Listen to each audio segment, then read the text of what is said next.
বিধাতার সৃষ্টি পাহাড়, আর পাহাড়ের ভাঁজে ভাঁজে সৌন্দর্য প্রকৃতিকে আরো বেশি অপরূপ করে তোলে। পাহাড়ের সৌন্দর্য কোথাও যেন মিশে যেতে ইচ্ছে করে। আসসালামু আলাইকুম, কেমন আছেন সবাই? Welcome to my channel Meghna's dream. নতুন আরেকটি ভিডিওতে সবাইকে স্বাগতম। আজকে আপনাদেরকে নিয়ে যাব পাহাড় দেখাতে। যেহেতু বড় মেয়েটা প্রাইভেটে গেছে, ওর বাবাও বাসায় নাই, এর জন্য আমি ওয়াজে এবং আরিশা দুজনকে নিয়েই পাহাড় দেখাতে চলে আসলাম। এই যে আমরা বাসা থেকে বের হয়ে এসেছি, এই বাম সাইডে এটা হলো আমাদের বাসা, আর আমাদের বাসার সাইডেই রাস্তা, মানে কর্নার বাসা আর কি আমাদেরটা। আসলে সৌদি আরব হলো পাহাড়ের দেশ, এখানে অলি গলি যেখানেই বলেন না কেন শুধু পাহাড় আর পাহাড়। আর পাহাড়গুলো কেটে কেটে এখানকার লোকজনরা এখন বাসা বাড়ি বানাতে শুরু করে দিয়েছে, এর জন্য পাহাড়ের সংখ্যাও অনেক কমে গেছে। পাহাড় কেটে কেটে তারা সমতল ভূমি তৈরি করছে। যে এটা হলো আমাদের বাসার পিছনের সাইড, আর এই যে দেখেন পাহাড়, মানে আমাদের বাসার সাথেই আর কি পাহাড়টা। কিন্তু এ সাইডে আগে অনেকবার আসছি, কিন্তু তখন ভিডিও করা হয় নাই। এই যে এটা হলো আমাদের বাসার পিছনের সাইড। এখানকার বাসাগুলো প্রায় সব একই রকম দেখা যায়। আর ওই যে দূরে দেখা যায় মেট্রো রেল, ওটার উপর দিয়ে মেট্রো রেল যায়। আর ওই বিল্ডিংটা নতুন তৈরি হচ্ছে, আমাদের বাসার সামনে থেকে দেখা যায়। আর এটা হলো দেখেন পাহাড়। আগে এই পাহাড়গুলো কত সুন্দর ছিল, আমি এখানে আগে অনেকবার আসছি।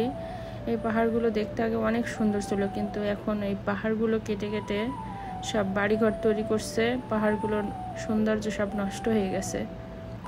আমি আপনাদেরকে ভিতরে নিয়ে যেতে পারলাম না, কারণ পাহাড় কাটার কারণে ওখানে ধুলা জমে গেছে, প্রচুর ধুলা ভিতরে, এজন্য আর কি ভিতরে যেতে পারলাম না। এজন্য রাস্তার উপর থেকেই দেখালাম আপনাদেরকে। আর আগে কিন্তু এই রাস্তা দিয়েই কিন্তু পাহাড়ের ওদিকে যাওয়া যেত, কিন্তু এখন এই যে বেড়া দিয়ে রাখছে রাস্তা থেকে, এখন আর ভিতরে ঢোকা যায় না। আগে সরাসরি রাস্তা থেকে ওই পাহাড়ের কাছে যাওয়া যেত, তো এখন সেই রাস্তাটা বন্ধ করে দিয়েছে।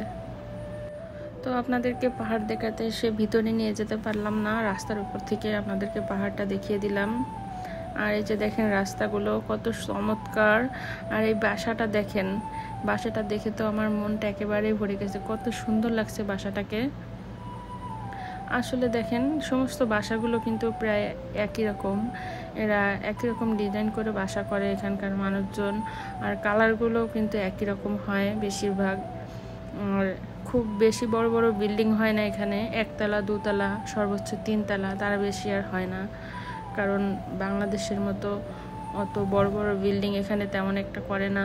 বড় বড় বিল্ডিং আছে যেগুলো আসলে শহরের ভিতরে, মানে অনেক বড় বড় কাজ হয়, যেখানে অনেক বড় বড় বিল্ডিংও আছে আর কি।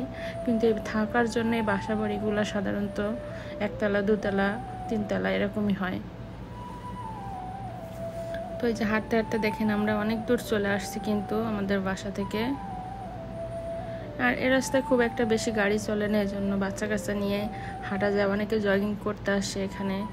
এই জায়গাটা হলো একেবারে মরুভূমির মতো, এখানে তেমন কোনো বাড়িঘর ছিল না আগে, সবাই হাঁটাহাঁটি করতে আসতো এবং ঘোরাঘুরি করার জন্যই আসতো। কিন্তু এখন দেখেন,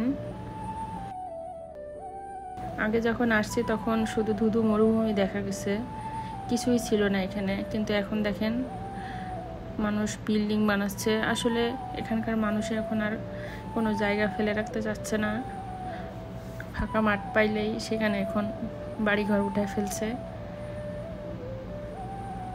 তো এই যে দেখেন আমাদের আরিশা এবং ওয়াজিয়ামণি, আমরা আসছিলাম একেবারে সন্ধ্যার একটু আগে, তারপরেও দেখেন কোনো রোদ ছিল না, কিন্তু বাইরের হাওয়াটা ছিল একেবারে প্রচণ্ড গরম।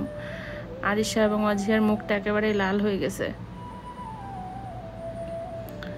এখানকার হাওয়াও কিন্তু গরম, যদিও রোদ না থাকে। দিনের বেলায় তো বাইরে বের হওয়াই যায় না। তাহলে একবার চিন্তা করেন, দিনের বেলায় যারা মানে ফাঁকা মাঠে কাজ করে তাদের অবস্থাটা কি হয়। আমরা সন্ধ্যার আগে এসেও আমাদের অবস্থা এরকম হয়ে গেছে, তাহলে যারা রোদের ভিতরে কাজ করে না জানি তাদের কত কষ্ট হয়। আসলে প্রবাস জীবনটা এমনই, কষ্ট হলেও করার কিছু নাই, কষ্ট করার জন্য সবাই এখানে আসছে, কষ্ট তো করতেই হবে।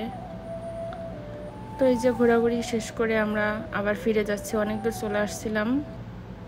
আমাদের বাসাটা হলো ওই মেট্রো রেলের কাছে, তাহলে দেখেন কত দূর আসছি, অনেক দূর হেঁটে হেঁটে চলে আসছিলাম, আবার এই যে চলে যাচ্ছি এখন। আমার ভিডিও আপনাদের কাছে কেমন লাগে কমেন্টে বলে যাবেন। যদি ভালো লাগে চ্যানেলটা সাবস্ক্রাইব করে দিবেন আর পাশে থাকা বেল আইকনটা অন করে রাখবেন, তাহলে পরবর্তী ভিডিও আপলোড করার সাথে সাথেই আপনাদের কাছে নোটিফিকেশান পৌঁছে যাবে। এখন দেখছি মানুষ সব নতুন নতুন বিল্ডিং তৈরি করছে। একটা চমৎকার কথা কি জানেন, এদেশের কোনো জায়গা জমির মালিক কিন্তু আমরা বাঙালিরা তো নয়ই, অন্য কোনো দেশের মানুষ তো নয়ই। এই দেশে যারা সৌদিরা আছে তারাও কিন্তু এদেশের জমির মালিক না। বাংলাদেশে যেমন অন্যরা জমি লিজ নিয়ে যেমন জমি চাষাবাদ করে, এদেশের জমি জমাগুলো কিন্তু সৌদিরা সরকারের কাছ থেকে লিজ নিয়ে তারপরে বাড়িঘর করে, এবং সেই লিজটা নেয় হলো 100 বছরের জন্য। 100 বছর পার হলে আবার নতুন করে তারা লিজটা নেয়। তাদের বংশে যে সব লোকজন থাকে তারাই আবার পরবর্তীতে নেয়। এই নিয়মেই বছরের পর বছর চলে আসছে। এদেশের পুরো সম্পত্তির মালিক হলো সৌদি রাজা, তাদের কাছ থেকে আর কি লিজটা নিতে হয়। তারপরে যে এখন দেখেন আপনাদেরকে সুন্দর একটা গাছ দেখালাম, এটা কি গাছ বলেন তো? নিম গাছ। সৌদি আরবেও কিন্তু নিম গাছ আছে, আমি আগেও দেখছি অনেক, কিন্তু আমার বাসার পাশে যে একটা আছে সেটা জানতাম না। তো এই যে ঘোরাঘুরি শেষ করে আমরা বাসার সামনে চলে আসলাম। এটা হলো আমার বাসার সামনে। তো এই যে ঘোরাঘুরি শেষ করে বাসার ভিতরে চলে আসলাম, এসে ভাবলাম অজয়কে একটু টক দই খাওয়াবো, সেজন্য আর কি নিয়েছি।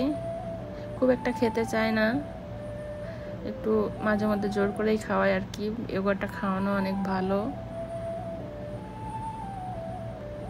তো ওই যে খাচ্ছিল, কিন্তু খুব একটা ভিডিও করতে পারি নাই, দুষ্টামি করেই খাচ্ছিল আর কি, না হলে তো একটুও খাওয়াতে পারতাম না। তা যা হোক, এই যে এটুকু খাওয়ানো গিয়েছে।